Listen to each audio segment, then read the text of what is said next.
ഞെട്ടിപ്പോയിട്ടുള്ള എന്തെങ്കിലും നേക്കഡ് ആയിട്ടുള്ള ഈ ട്രൈബ്സിനെ കണ്ടപ്പോൾ നമ്മളവിടെ എത്തുമ്പോൾ തന്നെ നമ്മൾ ഷർട്ട് വയ്ക്കും.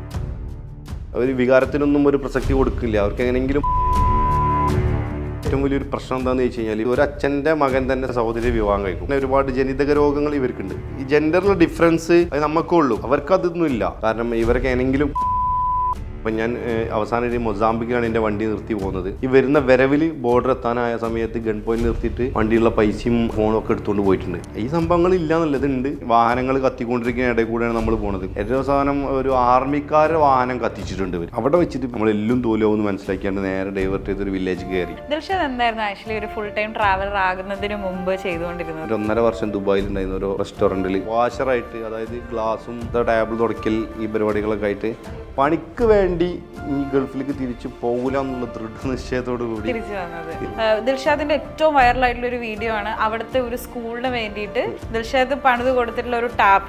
500 മീറ്ററും 1 കിലോമീറ്ററും 1.5 കിലോമീറ്റർ ദൂരത്ത് പോയി വെള്ളം കൊണ്ടുവരുന്ന ആളുകളാണ്. പോഷകാഹാരക്കുറവ് മൂലം മണിക്കൂറുകളിൽ 54ഓളം കുഞ്ഞുങ്ങൾ മരിക്കുന്നുണ്ട് ശരിക്കും ആഫ്രിക്കയിൽ എന്നുള്ളതാണ്. ഈ ഒരു രാജ്യത്താണ് ഇവർ വെള്ളത്തിന് വേണ്ടി കൂടി നടക്കുന്നത്. മലയാളികൾക്ക് ഭയങ്കര അഭിമാനം തോന്നുന്ന കാര്യമാണ്. കാരണം ഫോറിൻ കൺട്രീസിലൊക്കെ നമ്മുടെ KL രജിസ്ട്രേഷൻ വണ്ടി ഓടി നടക്കുന്നത് എൻ്റെ വണ്ടി കൊണ്ട് തന്നെ പോകണം എന്നുള്ളൊരു ആഗ്രഹം. ശരിക്കും പറഞ്ഞാൽ യൂറോപ്യൻസിൻ്റെ അടുത്ത് ഇങ്ങനെ സ്റ്റൈൽ കണ്ടിട്ടുണ്ട്. ഞാൻ കുറേ മുമ്പേ തന്നെ യൂറോപ്യൻസിൻ്റെ വ്ളോഗൊക്കെ ഇങ്ങനെ കാണുന്ന ആളാണ്. നേരെ മറിച്ച് നമുക്ക് എല്ലാ സ്ഥലങ്ങളിലും എത്തിപ്പെടണമെന്നുണ്ടെങ്കിൽ, പ്രത്യേകിച്ച് ആഫ്രിക്ക പോലുള്ള രാജ്യങ്ങളൊക്കെ ആകുമ്പോൾ നമ്മുടെ കയ്യിലൊരു വാഹനം വേണം. അതല്ലാന്നുണ്ടെങ്കിൽ നമ്മൾ ടൂർ ഗൈഡിനൊക്കെ സമീപിച്ച് നമ്മളൊരു വാഹനം റെൻ്റൊക്കെ എടുത്ത് പോകുമ്പോൾ നമ്മുടെ ബഡ്ജറ്റിലും എക്സ്ട്രീം ലെവലായി പോകും. ഞാൻ നേരത്തെ പറഞ്ഞ പോലെ നമ്മൾ ടൂറിസ്റ്റ് അല്ലല്ലോ, നമ്മൾ സഞ്ചാരിയാണ്. അത് തമ്മിൽ ഒരുപാട് വ്യത്യാസങ്ങളുണ്ട്.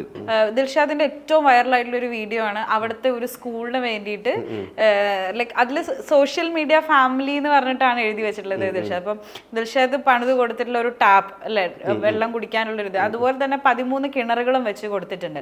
അപ്പൊ ഞാൻ ചോദിക്കുന്നത്, ആ കൺട്രിയിലെ തന്നെ അതോറിറ്റീസിനൊരു മുൻകൈ എടുത്തതിനൊരു പരിഹാരം, അതായത് നമ്മുടെ കേരളത്തിൽ നിന്ന് നമ്മളെ മലയാളികൾക്ക് എന്ന അഭിമാനം തന്നെ, പക്ഷെ ഒരു ട്രാവലർ ചെല്ലുന്നതിന് മുമ്പ് അവർക്ക് ഇതിനൊരു സൊല്യൂഷൻ കണ്ടുപിടിക്കാൻ പറ്റിയിട്ടുണ്ടായിരുന്നില്ലേ? അല്ല, ഈ സ്വാഭാവികമായിട്ടും ഈ സ്കൂളിൻ്റെ ഇങ്ങനെ സ്കൂൾ വെള്ളമില്ല എന്നുള്ളൊരു കേസ് ഈ സ്കൂളിലെ പ്രിൻസിപ്പാളിനോട് എന്ന് പറയുന്ന സമയത്ത് ഞാൻ ചോദിച്ച ആളോട് ഇത് ഗവൺമെൻറ് സ്കൂളാണോ എന്നുള്ളത്. അപ്പോൾ ഗവൺമെൻറ് സ്കൂളാണെന്ന് പറയാം. അപ്പോൾ ഞാൻ സ്വാഭാവികമായിട്ട് നിങ്ങൾ ചിന്തിച്ച പോലെ തന്നെ ഞാനും ഗവൺമെൻറ് എന്താ ഈ കുട്ടികൾക്ക് വെള്ളത്തിനുള്ള സോഴ്സ് കൊടുക്കാഞ്ഞ് എന്നുള്ളതാണ്. തൻസാനിയയിൽ ഒരുപാട് ഗവൺമെൻറ് സ്കൂളുകളുണ്ട്. ഇവിടേക്ക് എല്ലാ സ്ഥലങ്ങൾക്കും വെള്ളത്തിനുള്ള സോഴ്സ് കണ്ടെത്താൻ ഗവൺമെൻറ്റിന് അതിനുള്ളൊരു വെൽത്തില്ല. സത്യം പറഞ്ഞാൽ അതിനുള്ള സംവിധാനമില്ല. പല സംഘടനകളും വന്നിട്ട് ചാരിറ്റി മുഖാന്തരമൊക്കെയാണ് ഇവർക്ക് വെള്ളം കൊടുക്കുന്നത്. പിന്നെ ഉള്ളൊരു കാര്യം, ഇവിടെ ചെന്ന് കഴിഞ്ഞാൽ അവിടെ വെള്ളം കിണർ കുഴിച്ചാൽ വെള്ളം കാണാനുള്ള സാധ്യത. കാരണം ഈ സ്കൂൾ നിൽക്കുന്ന ഒരു മലേൻ്റെ മേലെയാണ്.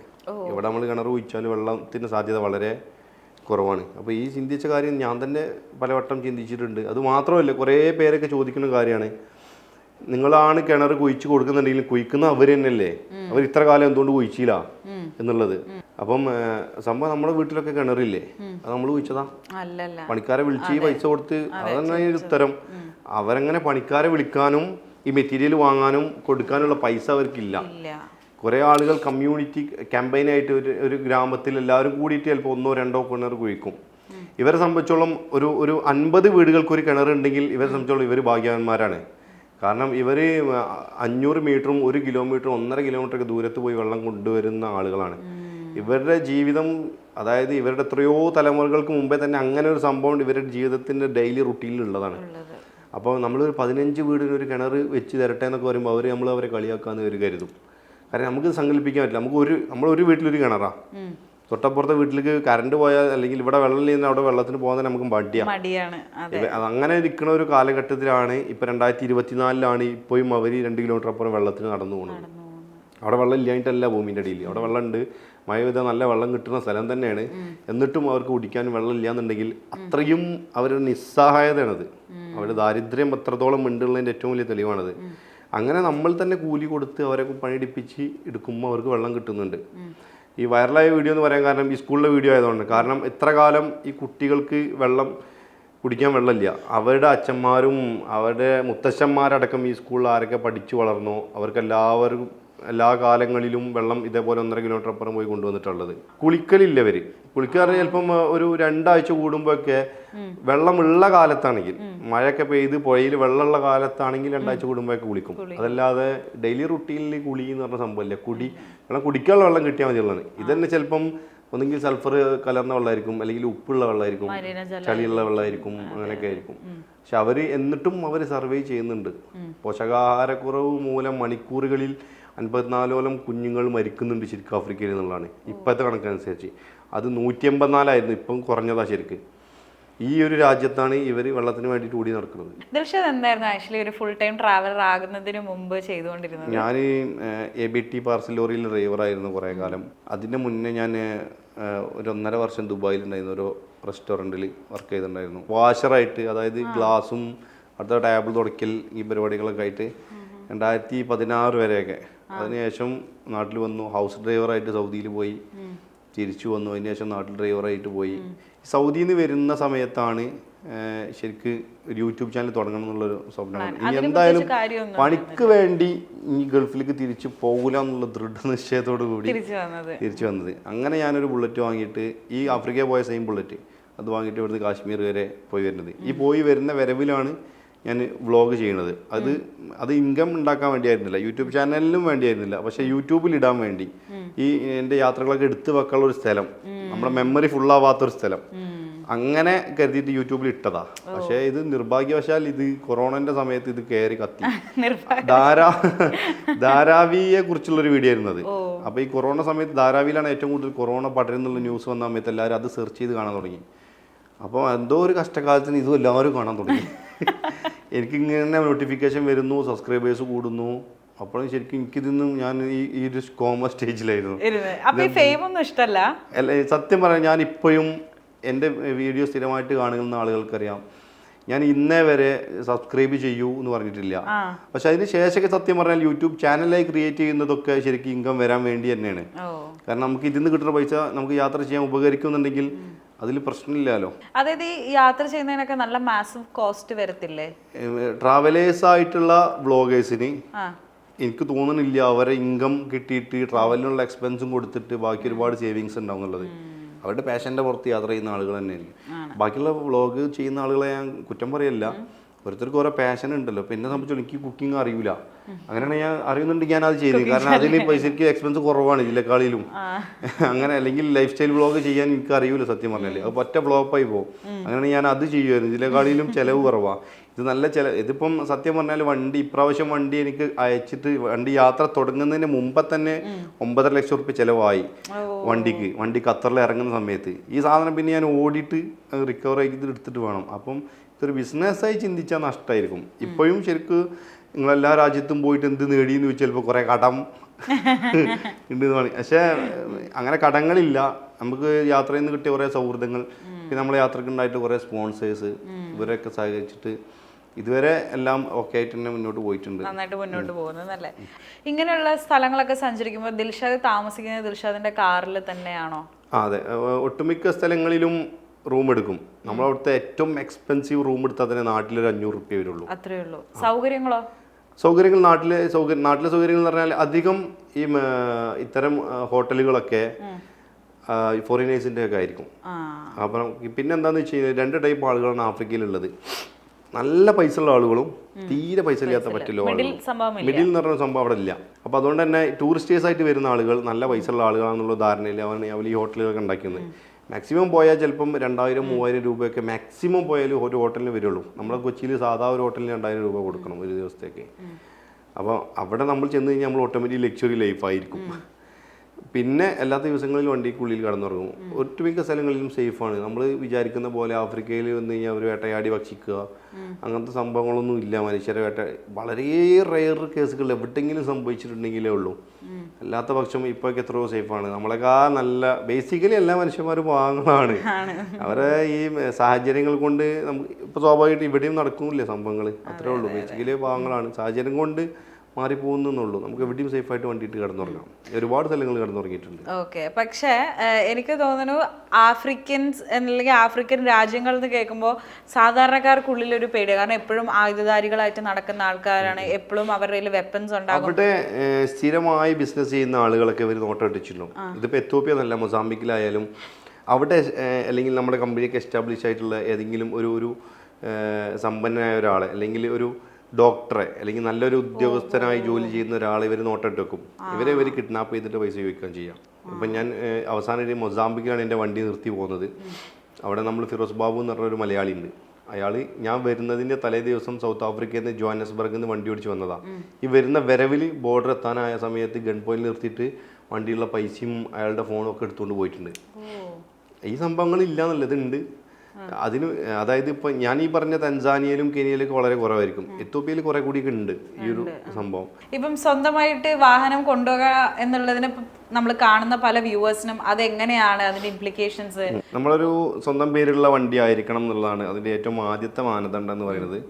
പിന്നെ ഈ വണ്ടിക്ക് ഇനി ലോൺ ഉണ്ടോ ലോൺ ഇല്ലാതിരിക്കട്ടെ, നമുക്ക് പുറത്തേക്ക് കൊണ്ടുപോകണമെന്നുണ്ടെങ്കിൽ നമ്മുടെ വണ്ടിക്ക് ഒരു സെക്യൂരിറ്റി പേയ്മെൻ്റ് ആയിട്ട് ഒരു തുക കെട്ടിവെക്കണം. ഇതെല്ലാം ചെയ്യേണ്ടത് ശരിക്കും കാർനെറ്റ് അതോറിറ്റി, അതായത് എല്ലാ 154 രാജ്യങ്ങളിൽ കാർനെറ്റ് എന്ന് പറയുന്ന ഒരു വണ്ടിക്ക് കൊടുക്കുന്ന ഒരു താൽക്കാലിക പാസ്പോർട്ട് ഉണ്ട്.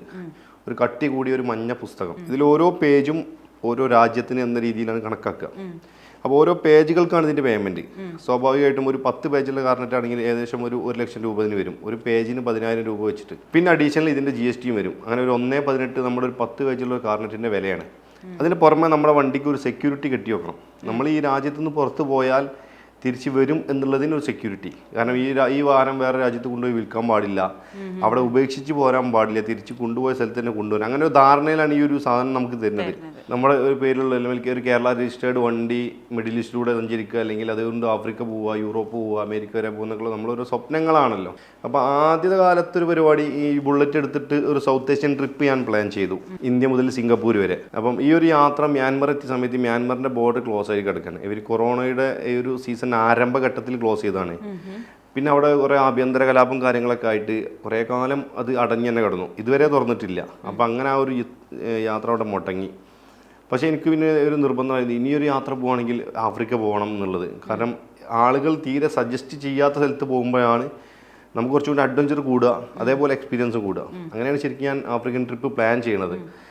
പക്ഷേ അതിന് മുമ്പ് ആഫ്രിക്ക വരെ ബൈക്ക് ഓടിച്ച് പോയൊരു ഇന്ത്യക്കാരൻ ആരും തപ്പിയിട്ട് എവിടെയും കിട്ടാനില്ല. യൂട്യൂബിൽ ഗൂഗിളിൽ സെർച്ച് ചെയ്ത് കിട്ടില്ല നമുക്ക് ഈ കാര്യങ്ങൾ അന്വേഷിക്കാൻ. പിന്നെ ആകെയുള്ളൊരു മാർഗ്ഗം നമ്മൾ തന്നെ പോയിട്ട് ഇത് ഏറ്റവും ആദ്യത്തെ എക്സ്പീരിയൻസ് നമുക്കാവുക എന്നുള്ളതാണ്. അങ്ങനെയാണ് ശരിക്കും ഞാൻ ദുബായിലേക്ക് വണ്ടി ഷിപ്പ് ചെയ്യുന്നത്. ദുബായിൽ ഓൾമോസ്റ്റ് അതിന് മുമ്പേ പോയ മലയാളികളുണ്ട് KL വണ്ടിയും കൊണ്ട്. അത് കഴിഞ്ഞ് ആഫ്രിക്കയിൽ എത്തുമ്പോഴാണ് ഇതിൻ്റെ പ്രയാസങ്ങൾ മുഴുവൻ കിടക്കുന്നത്. കാരണം നമുക്ക് ചോദിക്കാൻ ഒന്നും അറിയില്ല. ആഫ്രിക്കയിലൂടെ സഞ്ചരിച്ച ഒരു പഴയ ആളെന്ന് പറയുമ്പോൾ നമുക്ക് SK പൊറ്റക്കാടിനൊക്കെ അറിയുള്ളൂ. മൂപ്പര് 50 വർഷങ്ങൾക്ക് മുമ്പേ സഞ്ചരിച്ചൊരു കഥ. അപ്പോൾ ഈ ഒരു തോട്ടൊക്കെ മനസ്സിലിങ്ങനെ വെച്ചിട്ടാണ് നമ്മൾ ആഫ്രിക്കയ്ക്ക് പോണത് ഈ വണ്ടി കൊണ്ട്. ചോദിക്കാനും അല്ലെങ്കിൽ ഇതിൻ്റെ കാര്യങ്ങൾ അറിയാനും ഒരു ഇന്ത്യക്കാരൻ പോലും ഇല്ലാത്ത ഒരു അവസ്ഥയിലാണ് ഞാൻ മൊസാംബിക്കിലേക്ക് വണ്ടി ഷിപ്പ് ചെയ്യണതും. അവിടെ 3 മാസം കസ്റ്റംസ് വണ്ടി പിടിച്ചു. കാരണം ഇങ്ങനെ ഒരു വണ്ടി ഇന്ത്യ ഇതുവരെ വന്നിട്ടില്ല. ബൈക്കാണെങ്കിൽ ഇവിടുന്ന് വാങ്ങി ഓടിച്ചൂടെ എന്നാണ് അവർ ചോദിക്കുന്നത്. അവിടുന്ന് ഇവിടെ വണ്ടി കൊണ്ടുവന്ന് ഓടിക്കേണ്ട ആവശ്യം, കാരണം അവർക്ക് ഇത്ര കണ്ട് വളർന്നിട്ടില്ല അവർ ചിന്താഗതി. ഈ പാഷനാണെന്നൊന്നും അവരോട് പറഞ്ഞിട്ട് കാര്യമില്ല. ഇവിടെ വണ്ടി ഉണ്ടല്ലോ, ഇവിടുന്ന് വാങ്ങി ഓടിച്ചൂടെ എന്നൊക്കെ ചോദിക്കുന്ന ആളുകളോട് പിന്നെ എന്താ നമ്മൾ മറുപടി പറയാന്നുള്ളതാണ്. കാരണം 3 മാസം അവിടെ വണ്ടി തടഞ്ഞു വെച്ചിട്ട് 3 മാസത്തിന് ശേഷം വണ്ടി റിലീസായി കിട്ടിയിട്ട് ബാക്കി 6 മാസം കൊണ്ടാണ് ഞാൻ ആഫ്രിക്ക കംപ്ലീറ്റ് ചെയ്തിട്ട് തിരിച്ച് ഇന്ത്യയിലേക്ക് കൊണ്ടുവരുന്നത്. പക്ഷെ അതോടുകൂടി ഒരു കാര്യം മനസ്സിലാക്കി, ഇതൊരു അഡ്രസ്സായല്ലോ. ഞാനിപ്പോൾ നിങ്ങളെ മുന്നിലിരുന്ന് സംസാരിക്കുന്നത് വരെ എത്തിയത് ഈ സ്വന്തം വണ്ടി കൊണ്ടുപോയതുകൊണ്ടാണ്. അല്ലാതെ ഇപ്പോൾ ലോകം മുഴുവൻ ഫ്ലൈറ്റിൽ സഞ്ചരിക്കുന്ന എത്രയോ സഞ്ചാരികൾ നമുക്കറിയാം. 100-ലധികം രാജ്യം സന്ദർശിച്ച ഒരു പെൺകുട്ടിയുണ്ട്, 18-19 വയസ്സായ ഒരു മലയാളി. അങ്ങനെ ഒരുപാട് ആളുകൾ ഇപ്പോഴും സഞ്ചരിച്ചുകൊണ്ടിരിക്കുന്നുണ്ട്. ഞാൻ എൻ്റെ ഒട്ടുമിക്ക യാത്രകളും കഴിഞ്ഞ് നാട്ടിലേക്ക് വരുമ്പം ആ എയർപോർട്ടിൽ എന്നെ മാത്രം ഒരു സെപ്പറേറ്റ് ചോദ്യം ചെയ്യലുണ്ടോ. കാരണം നമ്മൾ പാസ്പോർട്ട് ചെക്ക് ചെയ്യുമ്പോൾ ഇത്ര രാജ്യങ്ങൾ, കുറേ ആഫ്രിക്കയിൽ കുറേ ഏഷ്യൻ കൺട്രീസ് പോയിട്ടുണ്ട്, ഇതെന്തിന് ഇത്ര യാത്രകൾ പോയി. കാരണം ആഫ്രിക്കയിലൊക്കെ ഇങ്ങനെ റാൻഡംലി യാത്ര ചെയ്യുന്ന ആളുകൾ എന്തെങ്കിലും പ്രത്യേകിച്ച് എന്തെങ്കിലും അവർക്കൊരു കാരണങ്ങളുണ്ടാവും, സേഫ് അല്ലാത്ത കാരണങ്ങൾ. ഈ ഒരു കാരണം കൊണ്ട് തന്നെ നമ്മുടെ പാസ്പോർട്ട് കയ്യിൽ കിട്ടുമ്പോൾ തന്നെ എമിഗ്രേഷൻ ഡിപ്പാർട്ട്മെൻറ്റ് അവരുടെ കസ്റ്റംസിനോ അല്ലെങ്കിൽ അവരുടെ ഒഫീഷ്യൽസിനോ അത് കൈമാറും. എന്നിട്ടൊരു പ്രത്യേക ചോദ്യം ചെയ്യലുണ്ടാവും. ഇതൊക്കെ ശരിക്കും നമ്മൾ അനുഭവിക്കുന്ന കാര്യങ്ങളാണ്. അവരുടെ ഒരു ആറ്റിറ്റ്യൂഡ് അല്ലെങ്കിൽ ഒരു ടോൺ എന്തായിരിക്കും ഈ ചോദ്യം ചെയ്യൽ? അല്ല, ആദ്യം മുതലേ എന്തായാലും സംശയത്തിന് നീരായിരിക്കും ചോദ്യങ്ങളൊക്കെ വരിക. പിന്നെ ഓട്ടോമാറ്റിക് നമ്മളെ കാര്യങ്ങൾ പറഞ്ഞ് നമ്മളെ യൂട്യൂബ് ചാനൽ, ഇങ്ങനെ ഒരു ചാനലുണ്ട്, ഞാൻ ഈ ചാനലിന് വേണ്ടി വീഡിയോ ചെയ്യാൻ വേണ്ടി ലോകം സഞ്ചരിച്ചുകൊണ്ടിരിക്കുകയാണ്. ഇല്ല, ഇന്ത്യക്കാരോട് പൊതുവെ റെസ്പെക്റ്റ് ഉണ്ട്. കാരണം കെനിയ പോലുള്ള രാജ്യങ്ങളൊക്കെ പണ്ട് ഇന്ത്യക്കാർ ഒരുപാട് കൃഷിയും വരുമാന മാർഗങ്ങളൊക്കെ ഉണ്ടാക്കിയിട്ട് നല്ല തഴച്ച് വളർന്നൊരു രാജ്യമാണ് ഇദി അമീൻ്റെ കാലഘട്ടത്തിലൊക്കെ. അതിനുശേഷം ശരിക്ക് ഇദി അമീൻ ഇന്ത്യക്കാരെ മുഴുവൻ അവിടുന്ന് ഓടിച്ച്. ഇതിനുശേഷം എക്കോണമിക്കലി രാജ്യം വളരെ കൂപ്പുകുത്തി. അതിനുശേഷം വന്ന പ്രസിഡന്റാണ് ഇന്ത്യക്കാരെ വീണ്ടും ഇന്ത്യയിൽ നിന്ന് കെനിയയിലേക്ക് കൊണ്ടുവരുന്നത്. കാരണം ഇവരെ എക്കോണമി പറ്റാതെ താഴാൻ തുടങ്ങിയ സമയത്ത് ഇന്ത്യക്കാർക്ക് മാത്രമേ ഇത് ഡെവലപ്പ് ചെയ്തെടുക്കാൻ പറ്റുള്ളൂ എന്നുള്ള ധാരണയിൽ ഇന്ത്യക്കാരെ വീണ്ടും കൊണ്ടുവരാൻ ചെയ്തിട്ടുള്ളത് കെനിയയിലേക്ക്. നമ്മുടെ മലയാളികളൊക്കെ പണ്ട് കാലങ്ങളിൽ പേർഷ്യയിലേക്കും അല്ലെങ്കിൽ ഗൾഫ് രാജ്യങ്ങളിലേക്കൊക്കെ പോയ സമയത്ത് കുറേ അണ്ണന്മാർ തമിഴ്നാട്ടിലുള്ള ആളുകൾ കുറേ മലേഷ്യക്ക് ചേക്കേറി. ആ ഒരു സമയത്ത് ഈ ഒരു ടൈം പീരീഡിൽ ശരിക്കും ഗുജറാത്തികളെല്ലാവരും ആഫ്രിക്കയിലേക്കാണ് പോയിട്ടുണ്ടായിരുന്നത്. ഒട്ടുമിക്ക ആഫ്രിക്കൻ രാജ്യത്തെ മെയിൻ ബിസിനസ്സും അല്ലെങ്കിൽ മെയിൻ ഇൻകം ജനറേറ്റ് ചെയ്യുന്നത് ഗുജറാത്തികളായിരിക്കും. അവർ നല്ല ഹിന്ദി സംസാരിക്കും, പക്ഷേ അത് അവർ ജനിച്ചത് അവിടെ ആയിരിക്കും. അവരുടെ ഒരു 3-4 തലമുറ മുന്നേ ആഫ്രിക്കയിൽ വന്ന് സ്ഥിരമായിട്ടുള്ള ആളുകൾ. അപ്പം ഇത് ഈ എത്യോപ്യയിലാണെങ്കിലും ഈ മൊസാംബിക്കിലാണെങ്കിലും സൊമാലിയയിലാണെങ്കിലൊക്കെ ഇഷ്ടം പോലെ ബിസിനസ് ചെയ്യുന്ന ആളുകളുണ്ട്. ഇവർ ഇന്ത്യക്കാരാണ്. ടെൻസാനിയയിലെ ദാർസലാമിൽ ഒരു ഇന്ത്യൻ സ്ട്രീറ്റ് ഉണ്ട്. നമ്മൾ മുംബൈയിലെ ഒരു ധാരാവിയിലൊക്കെ പോയ ഒരു ഫീൽ കിട്ടും. ബിൽഡിങ്ങുകളൊക്കെ സെയിം ഇന്ത്യക്കാർക്ക് വേണ്ടി മാത്രം ഉണ്ടായിട്ടുള്ള സ്ഥലം. അവിടെ നമ്മുടെ ഈ കനറ ബാങ്കും എല്ലാ സംഭവങ്ങളും നമ്മൾ ഇന്ത്യയിലെത്തി ഒരു ഫീൽ കിട്ടും. അപ്പം ഇന്ത്യ നന്നായിട്ട് ഇവരെ സ്വാധീനം ചെയ്തിട്ടുണ്ട്. മൊസാംബിക്കിൽ ആർമിക്കാർക്ക് വേണ്ട യൂണിഫോം എല്ലാം കൊടുക്കുന്നത് മഹീന്ദ്രയാണ്. ആർമിക്കാരുടെ വാഹനങ്ങളെല്ലാം മഹീന്ദ്ര സ്കോർപ്പിയോ ആയിരിക്കും. ഈ സിവിൽസിന്റെ വണ്ടി, ഡിഫൻസിന്റെ വണ്ടി, മിനിസ്ട്രി ഓഫ് ഇന്റീരിയേഴ്സിന്റെ വണ്ടി എല്ലാം മഹീന്ദ്ര സ്കോർപ്പിയോ ആയിരിക്കും. ആ ഒരു വിധത്തിൽ അവിടെ ഡാമുകൾ കൈകാര്യം ചെയ്യുന്ന മഹീന്ദ്രയാണ്. അതുപോലെ റെയിൽവേ നെറ്റ്വർക്ക് കൈകാര്യം ചെയ്യുന്നത് ടാറ്റയാണ്. അപ്പോൾ ഈ ഒരു അങ്ങനെ കുറേ കാര്യങ്ങൾ ഇന്ത്യ സ്വാധീനം ചെയ്തിട്ടുണ്ട്. അവരുടെ മൊബൈൽ നെറ്റ്വർക്ക് എയർടെലാണ്. നമ്മളവിടെ ഇറങ്ങി ചെല്ലുമ്പോൾ തന്നെ നമ്മൾ ഒറ്റപ്പെട്ട ഫീൽ കിട്ടില്ല. കാരണം നമ്മുടെ ഫോണിൽ ആ രാജ്യത്തെ സിം ഇട്ടാലും അല്ലെങ്കിൽ നമ്മുടെ റോമിംഗ് നെറ്റ്വർക്ക് കാണിക്കുന്നത് തന്നെ ഭാരതി എയർടെലിനായിരിക്കും. അപ്പോൾ ആ ഒരു സേഫ്റ്റി ഫീൽ നമുക്ക് കിട്ടും. യെസ് ആ ഒരു സംഭവം നമുക്ക് കിട്ടും. അതായത് ഇന്ത്യയായിട്ട് ഭയങ്കര അറ്റാച്ച്മെന്റ് ഉണ്ട്.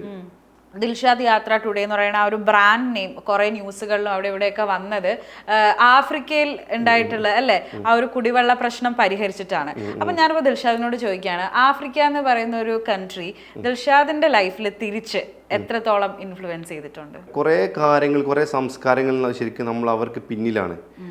നമ്മൾ അവിടെ എയ്ഡ്സ് കൂടുതലാണ് എന്ന് പറഞ്ഞ് അവരെ പുച്ഛിക്കുന്നതിലപ്പുറം അവർ കറുത്തവരാണ് അല്ലെങ്കിൽ ഇരുണ്ട ഭൂഖണ്ഡക്കാരാണ് അല്ലെങ്കിൽ അവർ ഈ പുരാതന ചിന്താഗതിക്കാരാണ് എന്നൊക്കെ പറഞ്ഞ് പുച്ഛിക്കുന്നതിനപ്പുറം നമ്മൾ മാറ്റേണ്ട കുറേ സമ്പ്രദായങ്ങൾ അവരുടെ വൃത്തിയുടെ കാര്യത്തിൽ.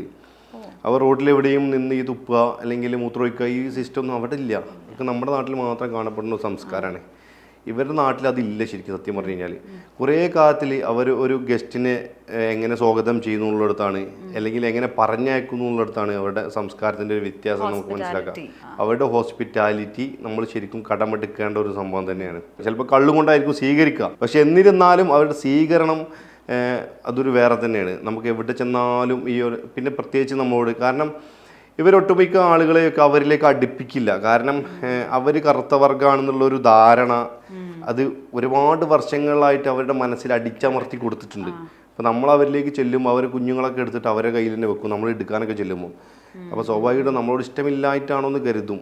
പക്ഷേ എന്താണെന്ന് വെച്ച് കഴിഞ്ഞാൽ നമ്മളൊക്കെ അവർക്ക് വൈറ്റ്സാണ്. നമ്മൾ ഏത് ഇരുന്നറായാലും നമ്മളൊക്കെ അവരുടെ മനസ്സിൽ വൈറ്റ്സാണ്. നമ്മൾ ഇന്ത്യക്കാരെ അവർ മൊഹീന്ദികൾ എന്ന് വിളിക്കുക, യൂറോപ്യൻസിനെ മുഷൂങ്ക എന്ന് വിളിക്കും. മൊഹീന്ദി പറഞ്ഞാൽ ഇന്ത്യക്കാർക്ക് മാത്രമുള്ള ഒരു ലേബൽ, മൊഹിന്ദി. യെസ്. അപ്പം നമ്മളെ കുട്ടികളൊന്നും നമ്മുടെ കയ്യിലൊന്നും തരില്ല. കാരണം നമുക്ക് അവരിഷ്ടപ്പെടൂലേ എന്ന് അവർ കരുതിയിട്ട് അവരെ കുട്ടികൾ നമുക്ക് തരാതിരിക്കുകയാണ്. പക്ഷെ നേരെ മറിച്ച് അവരായിട്ട് നമ്മൾ വല്ലാതെ അറ്റാച്ച് കഴിഞ്ഞാൽ വളരെ ബോണ്ട് ആയി കഴിഞ്ഞാൽ അവർക്ക് ഭയങ്കര ഇഷ്ടമാണ്. പ്രത്യേകിച്ച് ഇപ്പം എത്യോപ്യയിലൊക്കെ കാര ട്രൈബ് എന്ന് പറഞ്ഞ ഒരു ട്രൈബ്സ് ഉണ്ട്.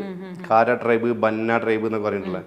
അവിടെയൊക്കെ ചെന്ന് കഴിഞ്ഞാൽ സ്ത്രീകളൊക്കെ നമ്മുടെ രോമം ഒക്കെ കയ്യിലെ രോമമൊക്കെ ഇങ്ങനെ പിടിച്ച് പറിക്കും. കാരണം ആഫ്രിക്കർക്ക് രോമമില്ലല്ലോ, അവർക്ക് തലമുടി ഇല്ല. അതേപോലെ ശരീരത്തിലും രോമം വളരെ കുറവായിരിക്കും. ചിലവർക്ക് മാത്രം ഒരു പറ്റിയ താടിയും ഇതൊക്കെ ഉണ്ടല്ലോ. മുടി ആണിനും പെണ്ണിനും ഒരേ ലെവലേ വളരുള്ളൂ, മുടിയില്ല. അതുകൊണ്ടാണ് ഇവർ നമ്മുടെ ഇവിടുത്തെ അലോവേര പോലത്തെ ഒരു ചെടിയുണ്ട്, ഈ ചെടിയുടെ നാരെടുത്തിട്ടാണ് ഇവർ മുടി ഉണ്ടാക്കുക.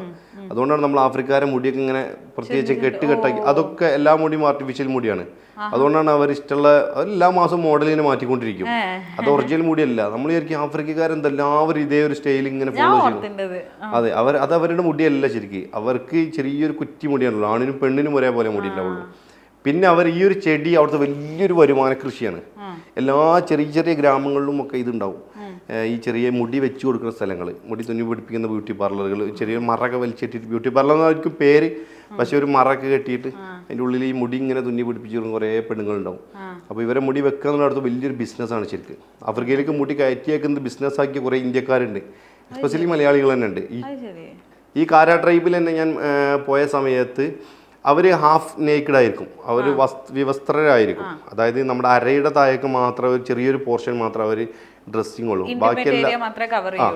ബാക്കി എല്ലാ ഭാഗങ്ങളും അവർ ഓപ്പൺ ആയിട്ട്. അതിൽ പ്രത്യേകിച്ചൊന്നുമില്ല, കാര്യമായിട്ട് വിശപ്പിനേക്കാൾ വലിയ വികാരം ഇല്ല എന്നുള്ളത് മനസ്സിലാക്കിയ ഒരു സമൂഹം ആളുകളാണ്.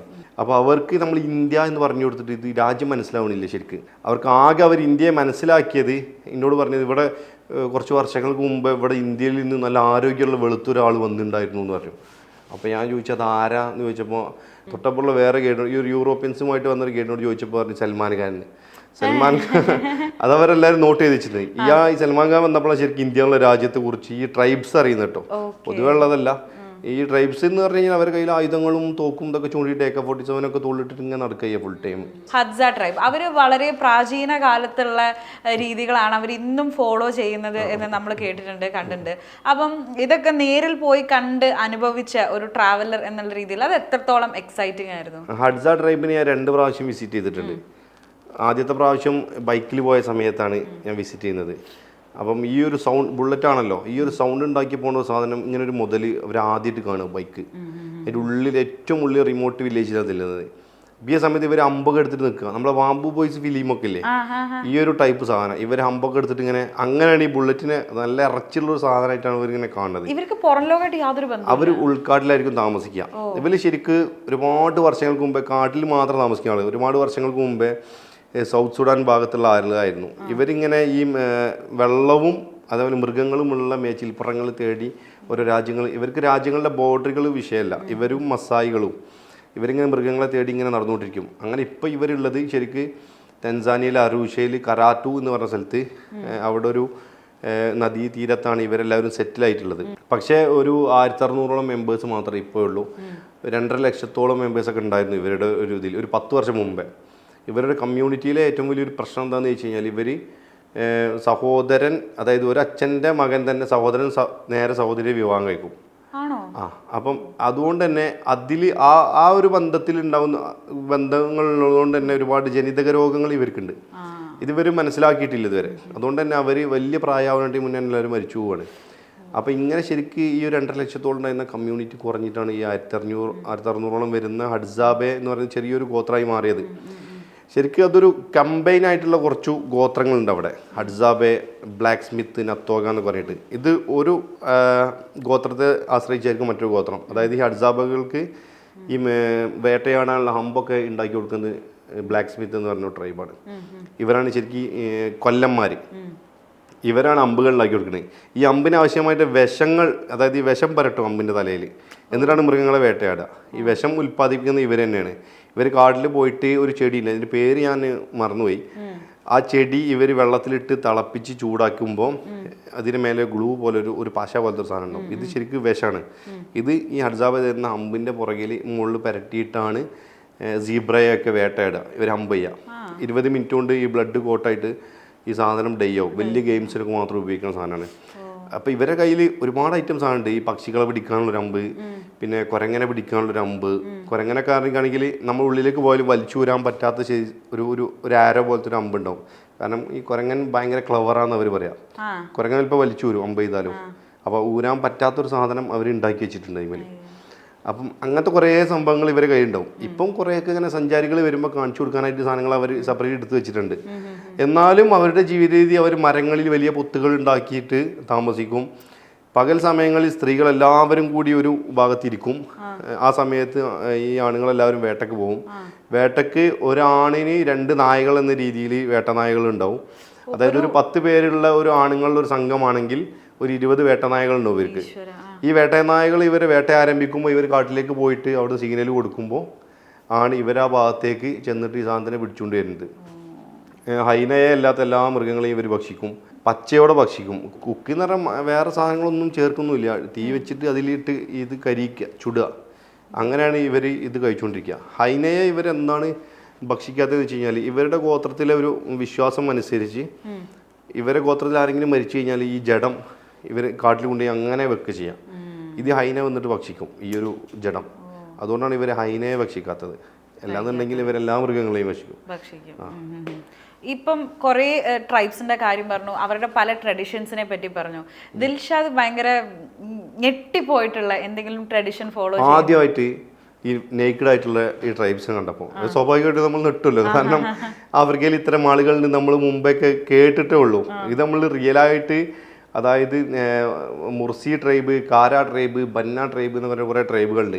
ഇത് ഈ ഓരോ മുർസിയെ കണ്ടു, പിന്നെ ബന്നയെ കണ്ടു, ഇങ്ങോട്ടാണ് ഏറ്റവും അവസാനം കാര ട്രൈബിലേക്ക് എത്തുന്നത്. ഇവർ ഓമോ വാലി എന്ന് പറഞ്ഞ ഒരു താഴ്വാരമുണ്ട് എത്യോപ്യയിൽ. ഈ താഴ്വാരത്താണ് ഇവർ താമസിക്കുന്നത്. ഇവിടെ എത്തുന്നതോട് കൂടിയിട്ട് നമ്മൾ ഒറ്റയടിക്ക് വിവസ്ത്രരായ ഒരുപാട് ജനങ്ങൾ ഇങ്ങനെ കൂടി നിൽക്കുന്നത് കാണാണ്. സ്വാഭാവികമായിട്ടും നമ്മൾ ഒരു പെട്ടെന്ന് കാണുമ്പോൾ ഒരു നെട്ടല്, അത് ഒരു 10 മിനിറ്റ് 15 മിനിറ്റ് കഴിയുമ്പോൾ തന്നെ അത് മാറും. കാരണം എല്ലാവരും നമ്മളവിടെ എത്തുമ്പോൾ തന്നെ നമ്മൾ ഷർട്ട് അയക്കും അവർ. നമ്മൾ ഷർട്ട് അയച്ചിട്ട് അവരൊരു വെളുത്ത കളർ ഒരു പെയിന്റ് പോലത്തെ സാധനം, ഒരു പൊടി, അത് നമ്മുടെ ശരീരത്തിലൊക്കെ പരട്ടിയിട്ട് എൻ്റെ ഒരു ഫോട്ടോ ഉണ്ട്. ഞാൻ അങ്ങനെ അവരുടെ കൂടെ നിൽക്കണേ. അപ്പോൾ എല്ലാ ഭാഗത്തൊക്കെ സ്ത്രീകളോ പുരുഷന്മാരൊക്കെ വന്നിട്ട് നമ്മളെല്ലാ ഭാഗത്തും സ്ത്രീകൾ പുരുഷൻ എന്ന് നോക്കാതെ ഇവര് നമ്മളെ അതായത് ഈ ജെൻഡർ അതായത് ജെൻഡറിലെ ഡിഫറൻസ് അത് നമുക്കുള്ളൂ, അവർക്കതൊന്നും ഇല്ല. അതിനിപ്പോൾ ഒരു വ്യക്തികളുടെ വീടാണെങ്കിലും ആ വീടിന് പ്രത്യേകിച്ച് ഒരു സെക്യൂരിറ്റി ഒന്നും ഉണ്ടായിരിക്കില്ല. കുറച്ച് കമ്പുകൾ ഇങ്ങനെ വളച്ച് കെട്ടിയിട്ട് ഉണ്ടെന്നുള്ളൂ, അല്ലാതെ അതിനുള്ള പ്രത്യേകിച്ച് രഹസ്യങ്ങളും ഇല്ല, ഒരു കാര്യത്തിനും മറകളുമില്ല അവർ തമ്മിൽ. അവർക്കത് വിഷയവുമല്ല, നമുക്കാണ് അത് വലിയ വിഷയമാക്കിയിട്ട് ഇങ്ങനെ കാണുക. അവിടെ പോയി കഴിഞ്ഞാൽ സ്വാഭാവികമായിട്ടും നമ്മൾ ആലോചിക്കും ശരിക്കും ഇതിൻ്റെ ആവശ്യം എന്താണ്. കാരണം ഇവർക്ക് കഴിക്കാൻ ഭക്ഷണം ഇല്ല എന്നുണ്ടെങ്കിൽ അതിനപ്പുറം വേറൊന്നും ഇവർ കാണുന്നില്ല. അവർ വികാരത്തിനൊന്നും ഒരു പ്രസക്തി കൊടുക്കില്ല. അവർക്ക് എങ്ങനെയെങ്കിലും അന്നം കിട്ടിയാൽ മതി വൈകുന്നേരം ആകുമ്പോഴത്തേനും. അപ്പോൾ അതുകൊണ്ട് തന്നെ കുറേ സ്ത്രീകളും കുറേ പുരുഷന്മാരും കുറേ കുട്ടികളൊക്കെ അതിലൂടെ ഇങ്ങനെ അലസമായിട്ട് നടക്കുന്നുണ്ടാവും. കാരണം ഇവരൊക്കെ എങ്ങനെയെങ്കിലും, കുട്ടികളൊക്കെ ചെറുപ്പത്തിൽ മുതൽ തന്നെ വേട്ടയാടാൻ ശീലിച്ച ആളുകളായിരിക്കും. കുട്ടികളൊക്കെ എവിടെയെങ്കിലും പോയി പക്ഷികളൊക്കെ വേട്ടയാടി കൊണ്ടുവരും, അത് കഴിച്ച് ജീവിച്ച് പ്രത്യേകിച്ച് സ്വപ്നങ്ങളൊന്നുമില്ല, പുറം ലോകമായിട്ട് ബന്ധമില്ല, അല്ലെങ്കിൽ ഐഫോൺ വാങ്ങണം എന്നുള്ള ലക്ഷ്യമില്ല, സ്ഥലം വാങ്ങണം, കാറ് മേടിക്കണം എന്നുള്ള ലക്ഷ്യങ്ങളൊന്നുമില്ല. വിദ്യാഭ്യാസം എന്ന് പറഞ്ഞ സാധനം ഇവർക്കില്ല. ശരിക്ക് നമ്മൾ ചിന്തിച്ചിട്ടുണ്ട് ആഫ്രിക്കയിൽ സ്വർണ്ണം ഉണ്ട് എന്ന് നമുക്കറിയാം, ആഫ്രിക്കയിൽ കോപ്പർ ഉണ്ട്, എല്ലാ സാധനങ്ങളും ആഫ്രിക്കയിലുണ്ട്, ഓയിലുണ്ട്, അവർക്ക് നല്ല ആരോഗ്യമുണ്ട്. എന്നിട്ട് എന്തും കൊണ്ട് ആഫ്രിക്കക്കാർ ഇങ്ങനെ ഈ ലോകത്ത് ഏറ്റവും പിന്നോട്ടായി എന്ന് നമ്മൾ ചിന്തിച്ചാൽ ഏറ്റവും വലിയ കാരണം ഇവർക്ക് വിദ്യാഭ്യാസം കിട്ടുന്ന എല്ലാ മാർഗങ്ങളും യൂറോപ്യൻസ് തടഞ്ഞ് എന്നുള്ളതാണ്. ഇവർക്ക് വിദ്യാഭ്യാസം കിട്ടിക്കഴിഞ്ഞാൽ സ്വാഭാവികമായിട്ട് ഇവർ വളരും. ഇവർ ലോകത്തിൻ്റെ സാധ്യതകൾ മനസ്സിലാക്കിയിട്ട് പലയിടത്തും സഞ്ചരിച്ചിട്ട് ഇവരുടെ നാട്ടിലെ റിസോഴ്സുകൾ ഇവർ വിൽക്കാനും അതിൽ നിന്ന് ഇൻകം ജനറേറ്റ് ചെയ്യാനും ഇവർ സ്വാഭാവികമായിട്ടും പഠിക്കും. ഇപ്പം കുറേ സ്ഥലത്തൊക്കെ പ്രാഥമിക വിദ്യാഭ്യാസം കൊടുക്കുന്നുണ്ടെങ്കിലും അതിനപ്പുറം ഒരു ഹയർ എഡ്യൂക്കേഷൻ ഇവർക്ക് കൊടുക്കുന്നില്ല. വിദ്യാഭ്യാസം കിട്ടി കഴിഞ്ഞാൽ സ്വാഭാവികമായിട്ട് ഇവർ മാറും. ഇപ്പം അവിടുന്ന് എടുത്തുകൊണ്ടിരിക്കുക, അതായത് ഇന്ത്യ അടക്കം, ചൈന അടക്കം, യൂറോപ്പ് അടക്കം അവിടുന്ന് കൊണ്ടുവരുന്ന കോപ്പറും ഗോൾഡും ഒക്കെ നിൽക്കും ഇവർ ഈ വൈറ്റ്സിനൊക്കെ ഓടിച്ചു കഴിഞ്ഞാൽ. കുറേ രാജ്യങ്ങൾ അങ്ങനെ ആയി. ഇപ്പോൾ സിംബാബ്വെ വൈറ്റ്സിനൊക്കെ ഓടിച്ചു. എക്കോണമിക്കലി അവർ ശരിക്കും തകർന്നു അതിന് ശേഷം. കാരണം ഇവർ എക്കോണമി കൈകാര്യം ചെയ്യുന്നത് വൈറ്റ്സ് ആയിരുന്നു.